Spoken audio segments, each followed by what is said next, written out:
Giving Tuesday is a movement that unleashes the power of generosity around the world. On Giving Tuesday, DCTV celebrates the incredible work of our nonprofit partners in our Nonprofit Media Fellowship. This annual program helps organizations of all sizes boost their mission and their message so they can tell their story, reach more people, and change lives. We're proud to showcase these vibrant nonprofits who are making an impact for residents across all 8 wards of Washington, D.C. and beyond.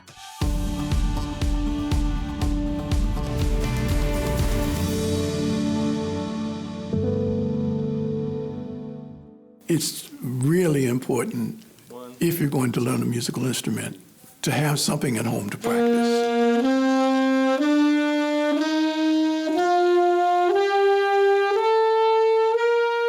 I still feel like the little kid anytime I'm next to you. I still feel. Daniel would come to class and he's ready to play, and something would be wrong with the instrument. I know I'm practicing, but somehow the horn is not responding. I mean, he really wants to play. I mean, he's a little sieve. And my parents, they at the time could not afford to get me or purchase a horn. I don't want this to hold him up. I don't want this to frustrate him to the point where he doesn't want to do it anymore. We are a small organization. What we have, we get through donations or picking them up at pawn shops or whatever, and we try to match them up with young people who definitely need an instrument. One day he came in to the Institute, we spoke, and then he said, I got something for you. This saxophone was donated to me by Mr. Yarborough. I could still see the expression on his face when I said, that's yours. And I'm like, no way. You mean this is mine? I said, that's yours. And he's been ever since. What he did for me in that moment was greater than giving me an object. That moment signified that someone really, really, really, really believed in me. And I could feel that every time I play it.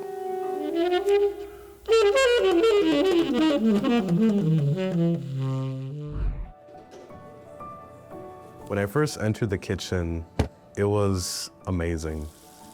We were placed in the production kitchen with the chefs who are producing many meals for schools, for homeless shelters.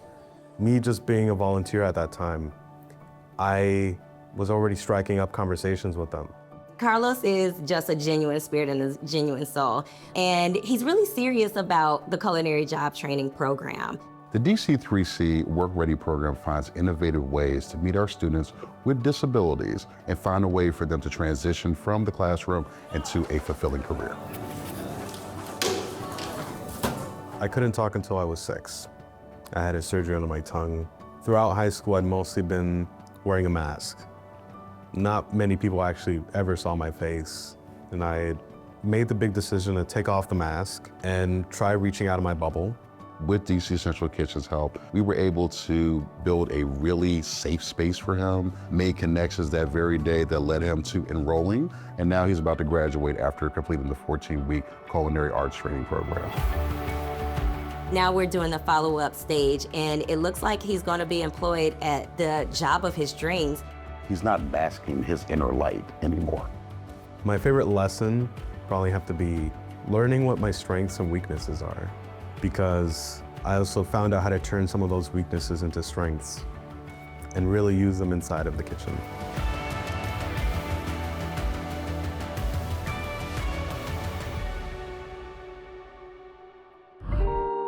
I would say poetry builds trust because you can write your rawest feelings on paper. A Poet Ambassador is a Free Minds member who has chosen to be a representative of their fellow Free Minds member who is still incarcerated. It feels good to me to read somebody else's poem and get an understanding of what probably they're going through at that time and reflect back on my time when I was writing poems in the same situation. This poem is called Listener by Davon W. There are things I can't tell my mother, so I come to you. I'll never tell my human friends because they don't listen as well as you do. The way you listen is like a kid with his ear to a seashell. You hear everything I say and the echo as well. I like the way you hold water and keep my secrets in your head. Paper, that's why you're the best listener, because you never repeat what I said. We see members write poems and community members read and respond to them in a way where they feel connected. The poetry becomes a tool in which these locked down people find freedom. They force us to think about what it looks like on the inside. And then when they put their poetry out there, it connects in a much more emotional way. When I used to get feedback from people writing and responding to my poem, it made me want to keep writing. And to me, poetry allows you to be who you want to be and allow others to hear what's in your mind and your heart.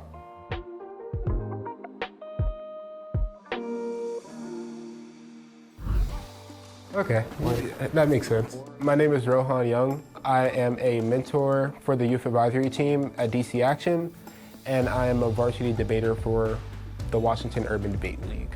When I joined the Washington Urban Debate League, I got a sense of fulfillment. After-school programs not only keep people safe, but it gives them opportunities to figure out who they want to be when they grow up. We also did the same thing. I saw my future differently for the first time through debate when I went to the Summer Debate Institute. They had a lot of guest speakers come and talk to us about like the topic that we were learning, and I was hearing about these roles and positions. There was people who were policy analysis, and there were lawyers, and then there were people that work for the federal government who actually go and work on these specific policy areas, and I was like, wow, that's so cool, and I was like, I want to be able to do that myself.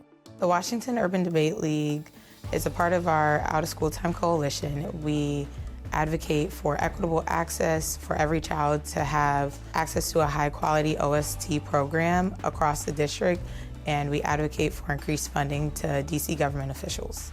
After-school programs are important because they foster the future of youth, they build communities, and lastly, they help give people an idea of what is possible in the world. So like they open up your perspective.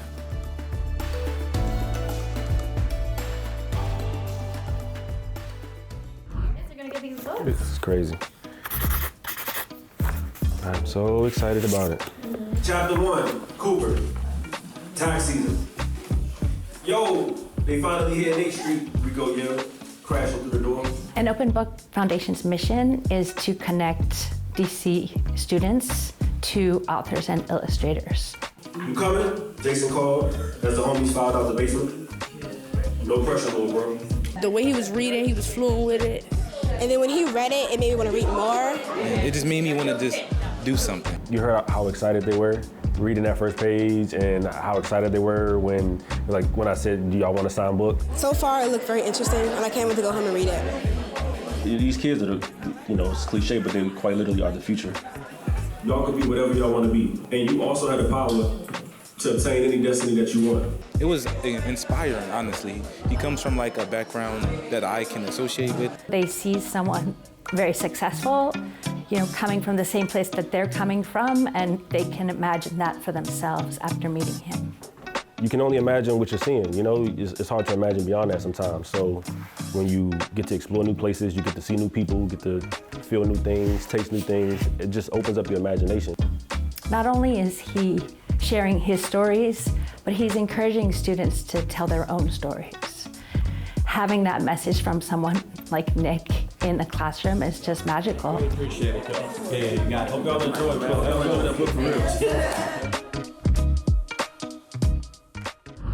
I'm Langston, and I'm in the 7th grade.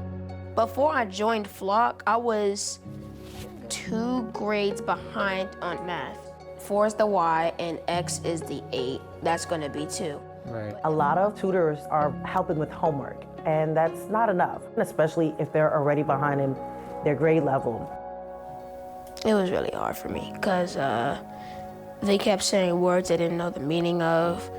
The teacher was teaching like we already knew how to do division, and I didn't know what division was. Not everyone's gonna learn the same way as their classmates or by hearing a teacher speak. So when they come to Flock, it's my goal to pretty much ensure that the way that I'm teaching the subject is tailored to their specific learning. Sometimes they need visualization, or you could also use building blocks to pretty much make it more visual and hands-on. Having that individualized assistance and help from his tutor really helped him understand the concepts and understand the work that he was doing. What would be the next step into solving this? It was a math test. It was in the 6th grade, and I got a 97, and I got like way higher than everybody else. That made me feel like the smartest in the world. It was determined that he was then performing on grade level for math. I deserved that score. Is that right? So then if we do 4 times 2, it's gonna give you 8?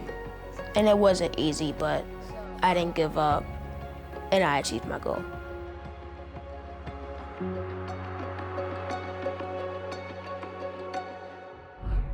Whether it's making someone smile, helping out a neighbor or stranger, or giving some of what we have to those who need our help, every act of generosity counts, and everyone has something to give.